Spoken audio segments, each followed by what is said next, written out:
Flashing images.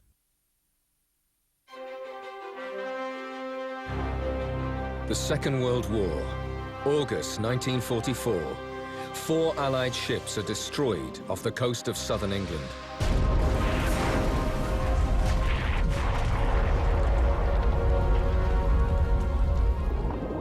Survivors have no idea what hit them. The first signal we got something was wrong with them, the explosion took place. Half a century later, not far away, the sea reveals a Second World War submarine. Its design and construction have features unlike anything found before.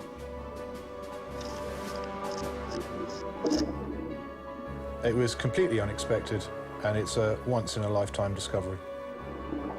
Using revolutionary investigative techniques, a team of underwater detectives discover a story of heroism and invention to reveal a secret stealth technology.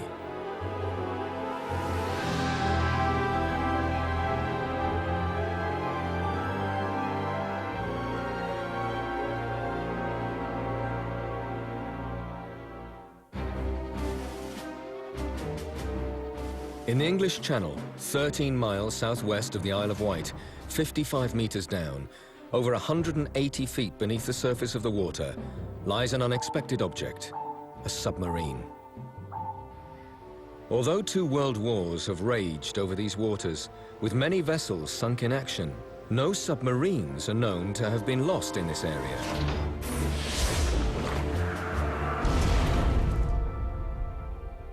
An expedition of technical divers, maritime historians, and underwater surveyors sets out to investigate the mystery wreck.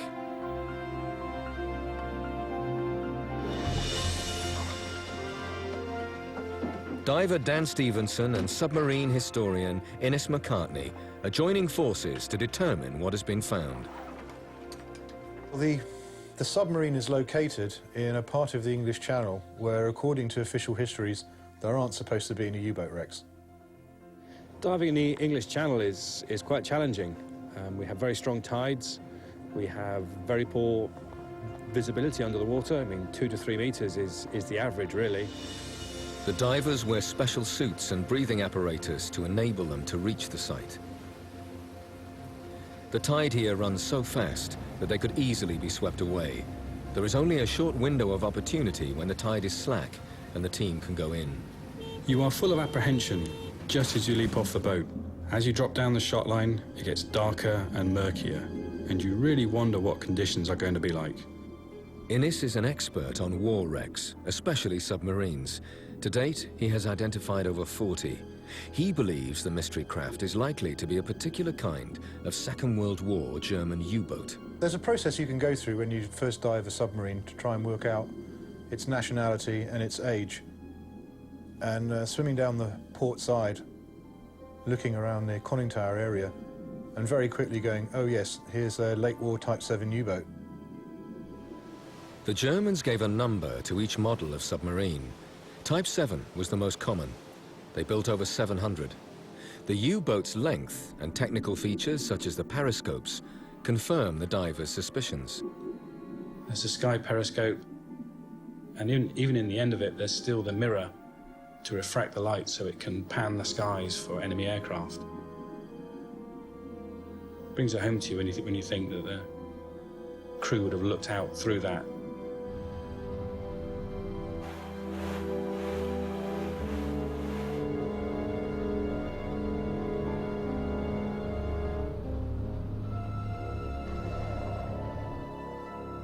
But this Type 7 U-boat is out of the ordinary.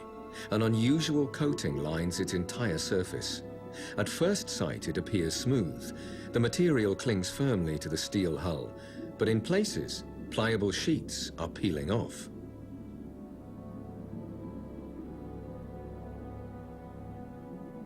Closer inspection reveals a distinct pattern of dimples.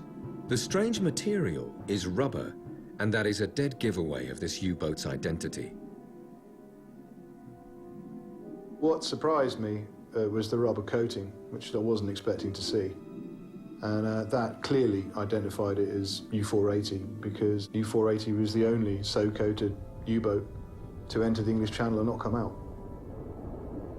In the 3 months after D-Day, U-480 accounts for nearly a quarter of all kills in the Channel. Innes's identification only leads to a further riddle. U-480 shouldn't be here at all. You know, in February 1945, the Royal Navy believed they'd sunk U-480 off the Isles of Scilly, so it was a surprise to actually discover the wreck 200 miles away. In the summer of 1944, the Allied invasion armies land in France. Vast amounts of supplies cross from England. Shipping lanes confine the heavy traffic. Then, in just 5 days in August, 4 ships explode and sink without warning. The strange submarine identified by Innes lies off this very shipping area. Could U-480 be responsible for these sinkings? Most other Type 7s were painted. It's extraordinary that U-480 is coated in rubber. In October 1943, a young captain, Hans Joachim Förster, is sent out armed with a very special submarine, U-480. She is equipped with several revolutionary upgrades. At 23, Förster already has a reputation in the German Navy as an exceptional and aggressive commander.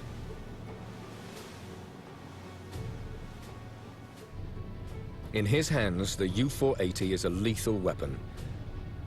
What was he like? Remarkably, one of his former crew is still alive. Helmsman and close friend, Horst Rösner, remembers Förster well.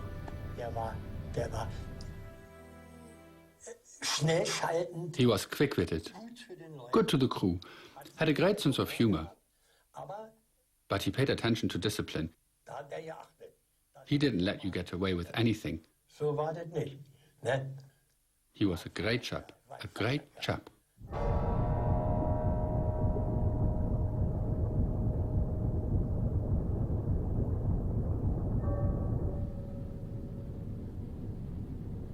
Förster hones his 47 men into a well-coordinated team.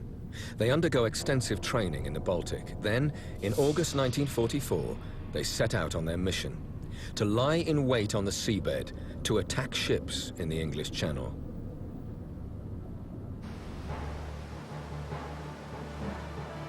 "60 meters, almost 200 feet overhead, Allied convoys are going back and forth across the English Channel, resupplying the invasion army in Normandy and producing a cacophony of underwater sounds.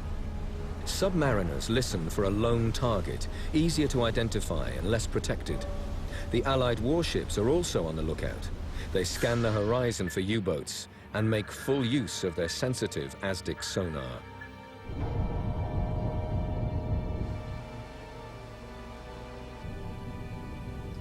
Schnell drehende Schraube, 20 Grad, Backbord vorne, 1000 Meter, 90 Grad. On the 21st of August, Förster hears a single unidentified vessel. In fact, she's the Canadian warship Alberni. Earlier, out of sight of the convoy, he checks his position and scans the sky for planes. When all's clear, he knows it's safe to stay near the surface. To begin his assault, he climbs to the conning tower, into a cramped position behind the main or attack periscope. He's followed by Horst Rösner, his senior helmsman. Responding quickly to Förster's commands, Rösner's able to steer the ship from the secondary controls. Förster sees his quarry for the first time and launches the final stages of the attack. LE, Boot auf Seerotief halten. Whispered commands lessen the danger of the sensitive hydrophones on the ships above detecting them. LE, genau auf Tiefe halten das Boot. The U-boat crew now adjust their positions to balance the submarine just below the surface, aiming both boat and torpedoes towards the Canadian corvette Alberni. They prepare to fire.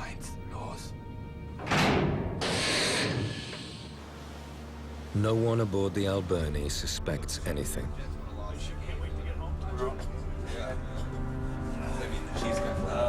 Picture my place, white. Frage Laufzeit. Frage Laufzeit. The crew count down time to impact.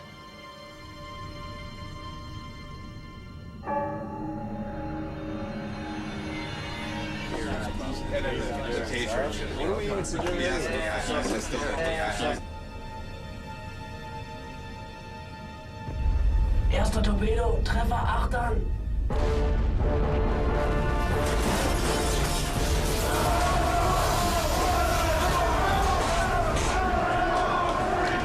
Shortly before midday on August the 21st, 1944, His Majesty's Canadian ship Alberni suddenly explodes.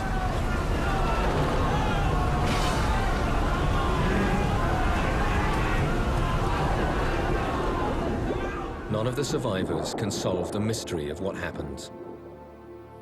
It was just about lunchtime, and they'd called the cooks to the galley, and they were serving the rum with the officer of the watch and the coxswain right beside me, actually. I was sitting at the end of the table. I got my grog, and I sat down, and I had one little swig of it, and then the explosion happened.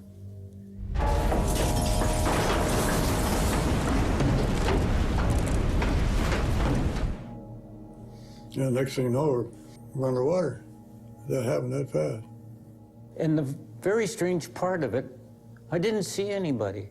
There wasn't anybody coming out of the portholes or the mess deck.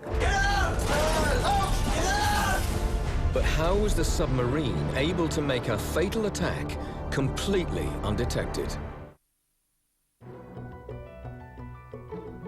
The expedition to dive on a mysterious German wartime U-boat is unlocking the story of the dramatic sinking of the Canadian corvette Alberni in 1944.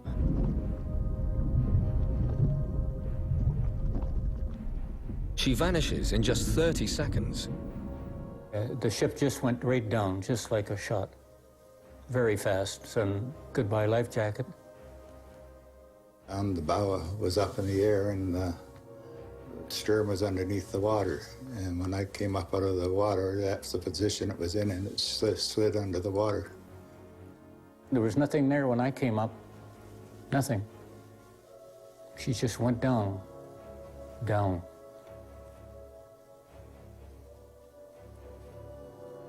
"59 of the 90 men aboard lose their lives, and their death comes without warning. Never saw anything. Nobody did nothing on radar, nothing on ASDIC. There's no indication at all there was a U-boat in the area. The mystery of the sinking of the Alberni is not solved until after the war. Förster records his actions in meticulous detail. So does Lieutenant Commander Bell of the Alberni.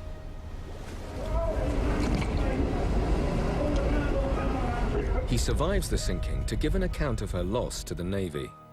I have the honor to report that on the 21st of August 1944, at 11:46, an underwater explosion occurred in the proximity of the engine room, which caused the Alberni to sink. On the same day, Förster's log records 11:43.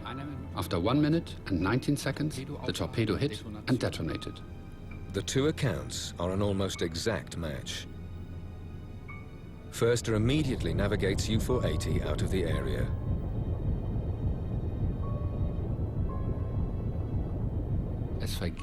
By day, hardly a minute goes by without the din of depth charges exploding somewhere in the distance. Nachts, abweichend hierzu, one can only do any decent listening at night.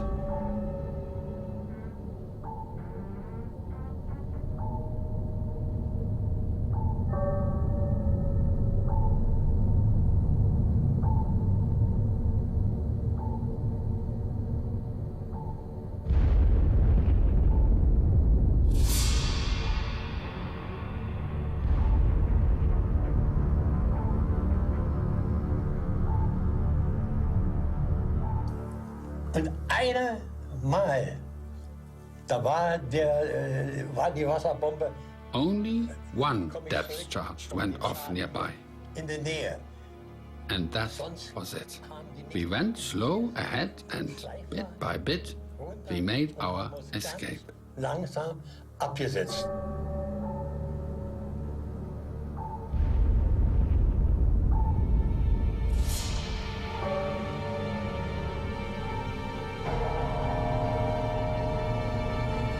U-480 is able to escape completely undetected and without a scratch.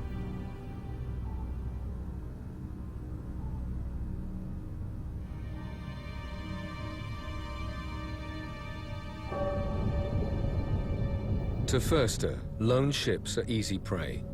Within 5 days, he sinks the fighting ships HMCS Alberni and HMS Loyalty, and the merchant ships Orminster and Fort Yale. A total of 14,000 tons of shipping in under a week.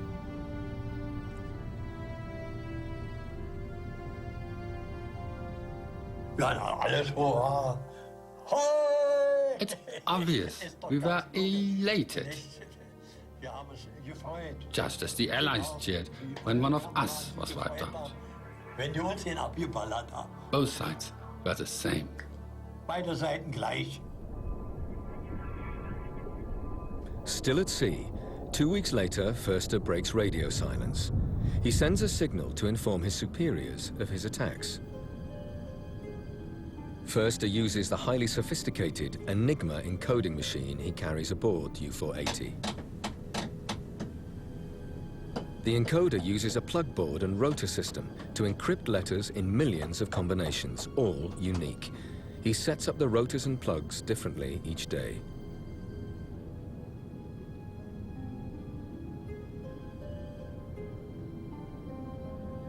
At German U-boat headquarters, another Enigma machine with matching rotor and plug combination decodes the message.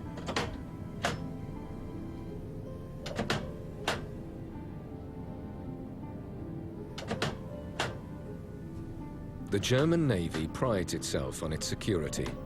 They believe it's mathematically impossible for the Allies to break the code.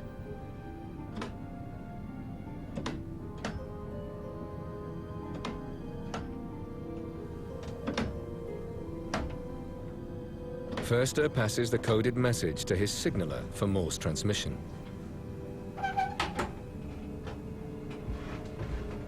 In his report, the U-boat commander notes new weapons have done their job. He adds that another secret feature is also working well. Zum größten Teil schreibe ich das. The main reason that our boat remains undetected is down to the protection provided by Alberich.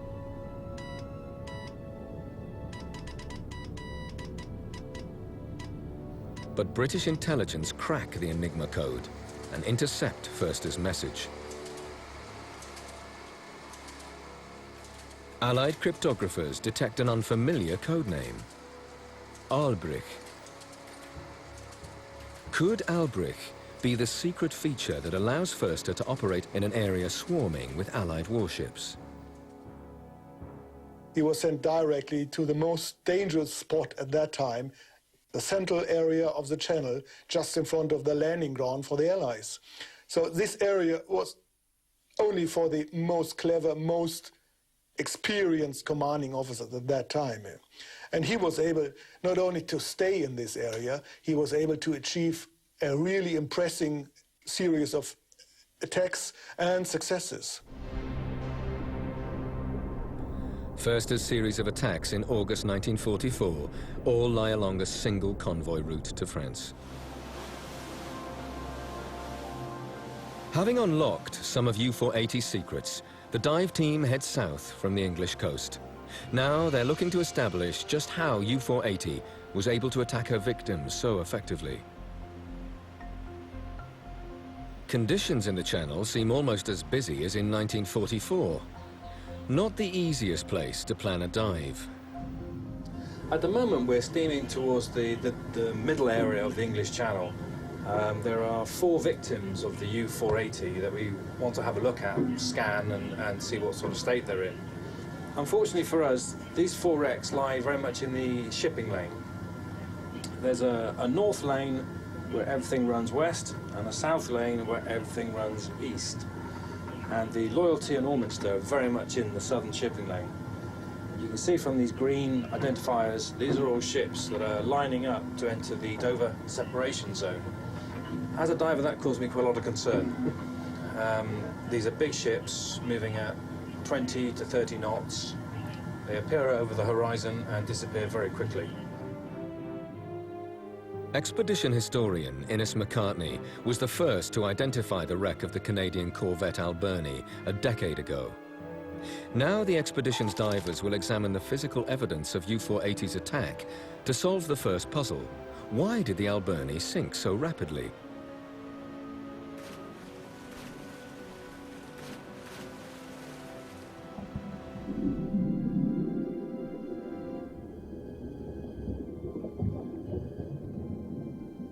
It's quite an eerie feeling dropping down from light into the dark void, following your buddy as you go down. It's quite reassuring when he turns on his torch. When you see the wreck, it's a real relief. It's so easy to miss these things and land up on the seabed and it's all for nothing. Here are the depth charges just lying there, inert now, but once were lethal. You can still see artifacts of the crew, like their life jackets and things like that, just lying there amongst the wreckage. It really brings it home to you. Shoals of fish now inhabit this wreck. She's such a pretty thing. Even the gun is just beautiful, sticking out where it should in the exact position as when she sank. As we swim aft, we notice there's more and more destruction of the wreck. There's a definite patch in the hull that's just completely missing. The scale of the damage explains why the Alberni sank so rapidly. First, as intercepted reports disclose that one of U-480's secret upgrades was a smart weapon. The U-480 was equipped with a new torpedo designed to home in on the sound of a ship going at high speed. As Dan Stevenson nears the stern of the wreck, he sees evidence. The type of damage expected from an acoustic torpedo guiding a deadly warhead to a whirring propeller. As we swam over the prop and followed the prop shaft along, you could see that it was clearly cleaved in two. This is obviously where the torpedo struck. It looks like it hit just as the prop shaft went into the hull, where the bearings would have been, where the most noise would have been generated. U-480's torpedoes delivered killer blows, but how did she always get so close without being detected? What is so different about her that makes her so stealthy? Today, divers on the wreck of U-480 search for clues.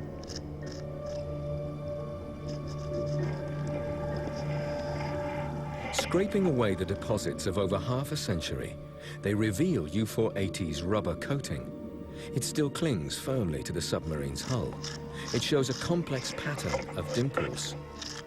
Förster is a skillful commander, but is the rubber coating the true secret of his success?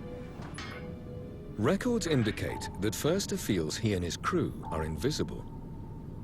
After sinking the merchant ship SS Orminster, his fourth successful attack, Förster stirs up a hornet's nest of hunter ships, but none of them can find him. Horchverfolgung dauert bis 22 Uhr.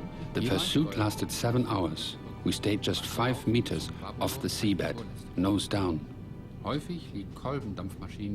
Frequently, we could hear a ship hunting us. When it stopped directly overhead, we could make out every little sound. The pings from the sonar were deafening.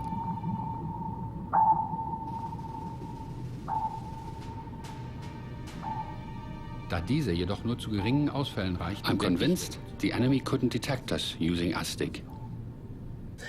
Ihr werdet nicht glauben, You won't believe it. One day a destroyer passed right over us and didn't notice that we were underneath. und der nicht gemerkt hat, dass wir unten sind. Jetzt wird ja jede Wasserbombe registriert. Every depth charge is logged, and we counted 92 explosions. Wasserbomben. Only once does one come anywhere near to them. That one depth charge did come close was probably a fluke. Anyway, it didn't do much damage. Zugefügt hat, ne? But to escape 92 depth charges seems more than coincidence. It appears there is something else protecting the U-480. More information comes to light when German prisoners of war in Britain divulge the coating's name, Albrecht. This is the unknown code word that had appeared in an intercept from Förster. In 1944, the British Admiralty are not sure what the rubber coating is for. They theorize it might help protect the U-boats against depth charge attack. Tests quickly determine the rubber is too thin to defeat high explosive. They guess it might help the U-boat move faster through the water, but that proves a dead end. In fact, Albrecht is the name of a character in Wagner's operas. He has the power of invisibility.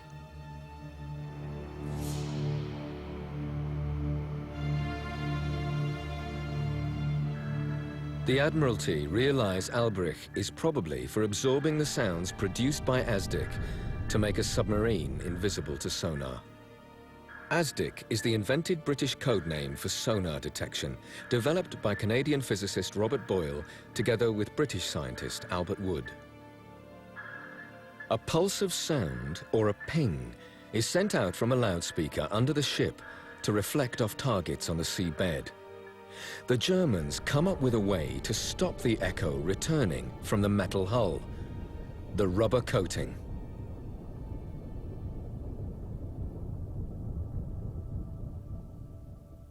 Analysis reveals the innovative nature of the synthetic material.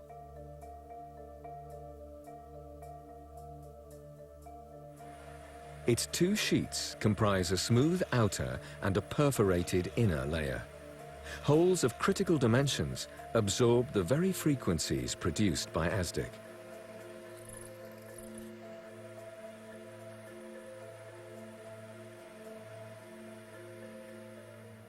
It's a thick rubber matting with bubbles, air bubbles in it. And those bubbles, if they were the right size, would act as acoustic absorbers for a particular incident frequency from an ASDIC. So as the ASDIC hit the rubber, it was absorbed so that the ASDIC then didn't hit the metal part of the U-boat, and in particular the internal structure of the U-boat, which is what gives the ASDIC returning echo. It's hard to cover a large steel hull in rubber sheeting, but the Germans found a way. Applying the Albrecht coating onto the ship's hull is a very sophisticated and detailed process. So in the first, you have to clean the complete pressure hull and the complete outer ship. This is done by blasting the ship's hull with small iron balls. After this, there is a second step when you put a coverage paint on the hull. And in a third step, you apply the coating onto the hull by gluing it with using a special glue named chloroplane. And this is very difficult because it had to be fixed very solely, otherwise it would come off easily. And any failure done during the gluing process would eventually lead to the complete failure of the system, and the whole gluing should be renewed as well.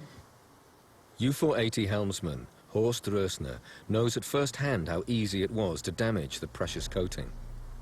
Da ist Folgendes gewesen, als wir auf Grund lagen, im Kanal, da ist eine gewisse Grundströmung. The tidal currents in the channel would drag us slowly along the bottom. When that happened, it made a grating noise. We must have been scraping over rocks.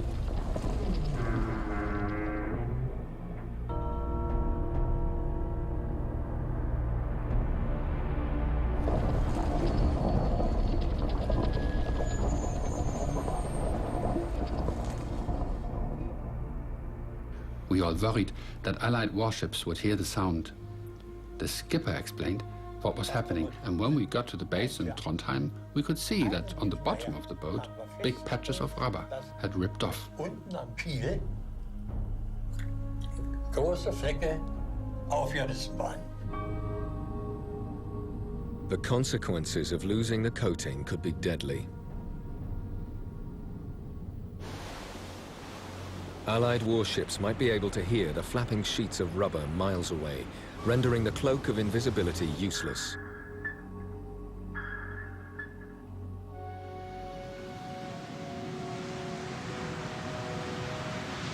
But Foerster's luck holds, and U-480 is able to make the long journey to Norway in one piece. At 8 a.m. on the 4th of October 1944, Foerster and his crew arrive safely in Trondheim U-boat base. He is triumphant.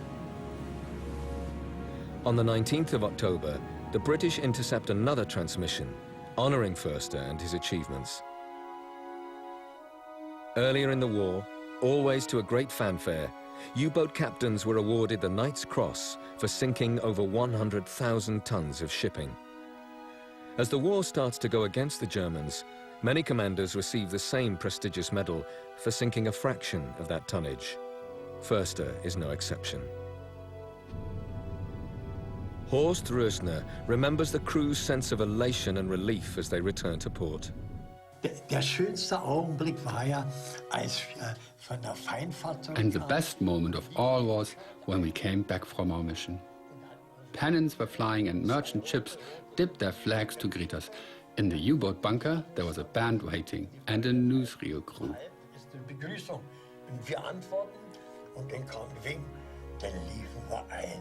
One of the press said, "Can I take your picture?" And I said, "Okay, but only if I get a copy." And I've still got it, with one of the finest beards you've ever seen. That really was the best moment of my time in U-boats. Coming home.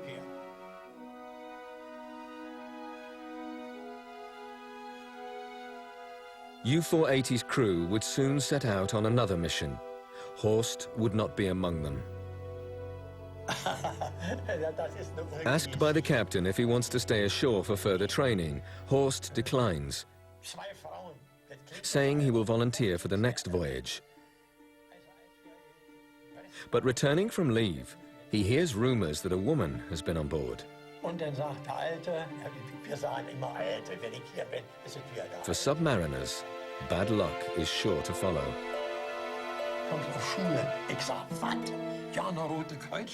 U-boat sailors are superstitious people. Oh, what shall I do? I go to see the skipper who's busy shaving. He says, "So, my old mate, are you getting off this boat or what?" And I said, "Yes."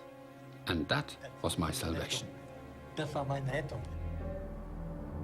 U-480 has proved her worth. With her stealth technology, she is invisible. So how can the Allies hunt her down and kill her?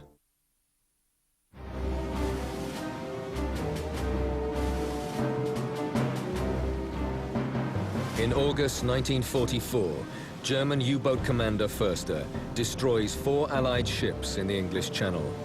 Once rearmed and refueled, U-480 is ready to return to the fray.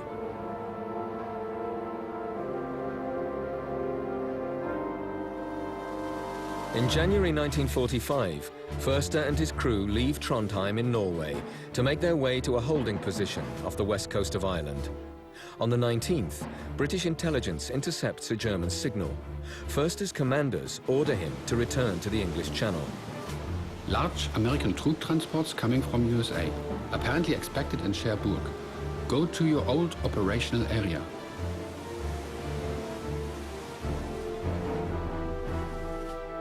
U-480 now returns to her old haunts by a route that takes her past the Isles of Scilly. Around the same time, Allied warships destroy another German U-boat operating in that area. Floating remains convince the Allies that they have sunk the notorious U-480. Of the items that came to the surface at this attack was a piece of white crepe rubber. And I think this led the assessment committee at the Admiralty to believe that the U-boat so destroyed was U-480, because they knew that U-480 was coated in rubber. For 50 years, the wreckage of U-480 was thought to be lying near the Isles of Scilly. In fact, U-480 moves undetected and unhindered to her old hunting ground. The rubber cloak of invisibility is still effective. But the stealth technology would not be enough to save her. The Allies have another trick up their sleeves. During combat operations, U-boats keep radio silence, since by 1945, it is too dangerous to surface to transmit.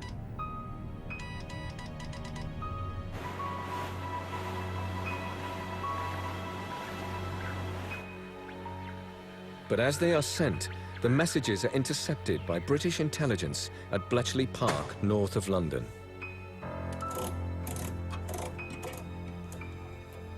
What goes on here is so advanced that its secrets are kept for over 30 years after the war.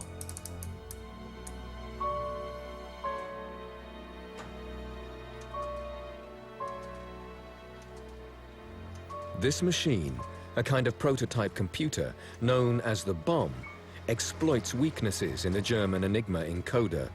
The bomb can decipher Förster's messages in less than 24 hours. The intercepts contain details of the progress of each U-boat, a state of readiness, ammunition, and supplies. U-boat commanders recount the success or failure of their missions.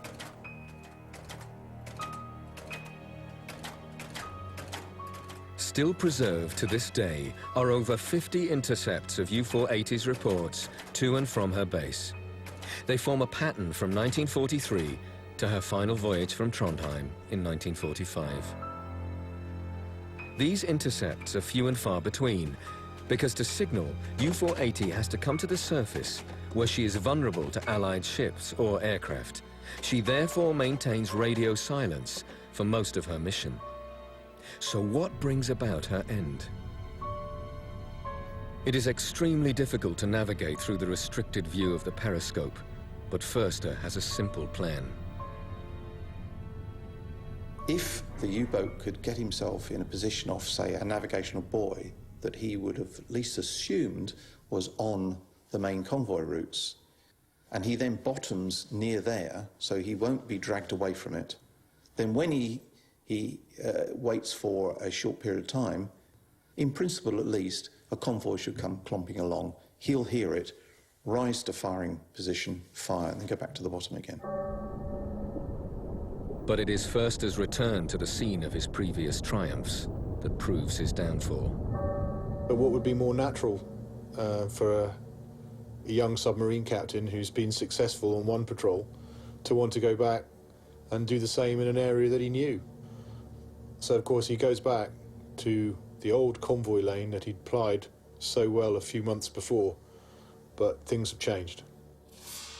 Details of these changes have been locked away for over 60 years. Only now do top-secret files of the day disclose the truth.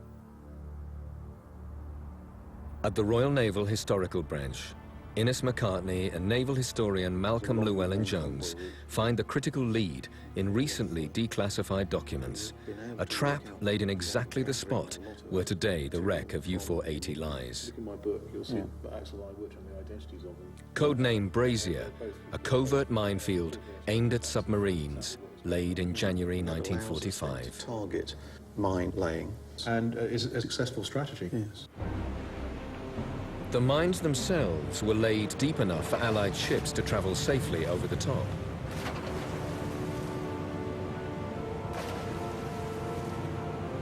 The fields are a mix of different types of mines. Some explode on contact, others go off if a submarine merely goes near them. What the Allies did was reroute the convoys to another way into Portsmouth and lay a minefield under the old convoy route, leaving the marker buoys in place.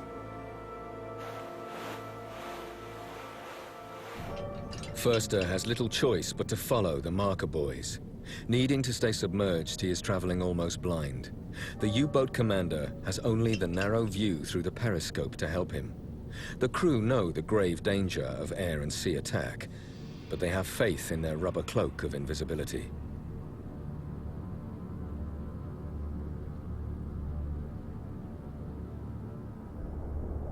Little do they know, the new deep trap minefield is waiting for them.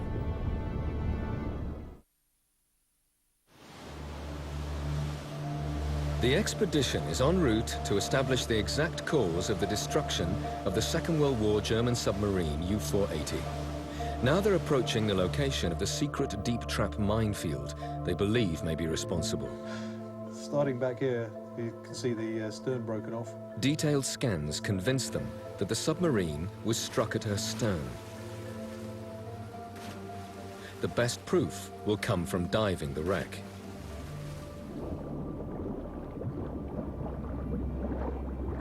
At the aftermost point of the U-boat, they find what they're looking for. Evidence of the fatal impact that killed Förster and the other 47 men of his crew.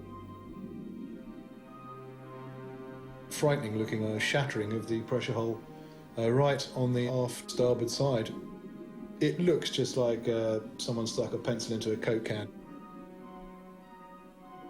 And it's just completely pushed the pressure, shattered it, and allowed tons of water per second to pour into the submarine, and it's done for it in a few seconds.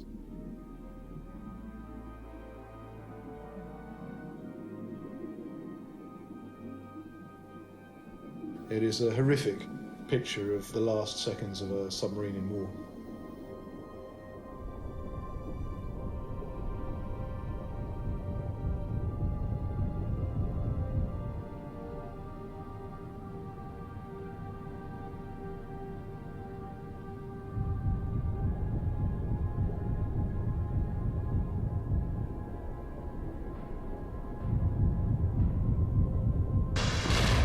£600 of explosive punches its way through the reinforced steel of the pressure hull.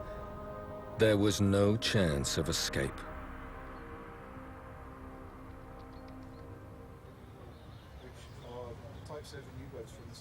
At the German Naval Memorial near Kiel, Innes meets Horst Rösner, sharing all his research and documents from the expedition.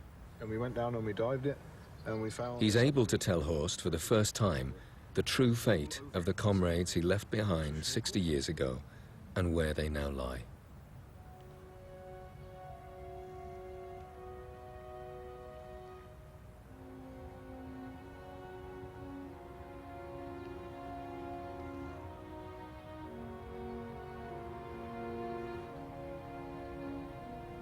The memorial to submariners at Möltenort, also near Kiel, commemorates the 30,000 men who lost their lives serving in U-boats in the Second World War. Horst Rösner's comrades in the U-480 are among them. But for a sailor's superstition, his name would be here too.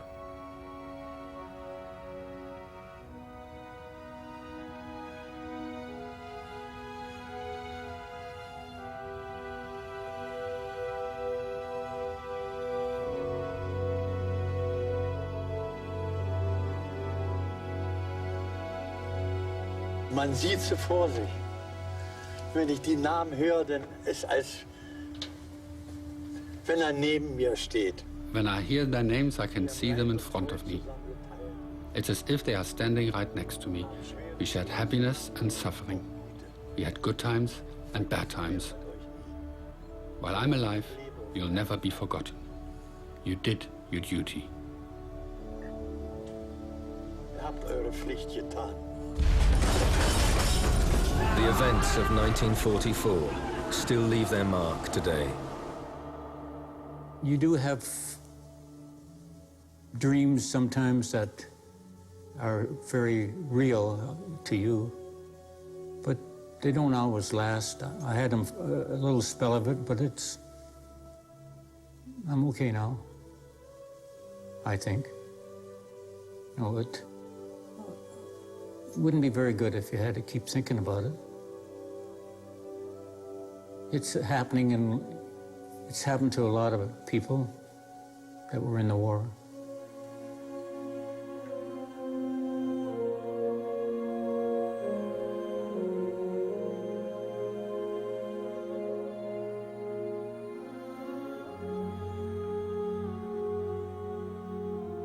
"60 years after U-480 fell to the bottom of the English Channel, divers and historians have solved the riddle of the unsuspected German weapon that sank 4 Allied ships after D-Day in 1944. The design and construction of the unidentified craft are no longer mysteries. The submarine's destruction came when it fell into a fatal trap laid in a deadly struggle played out beneath the waves.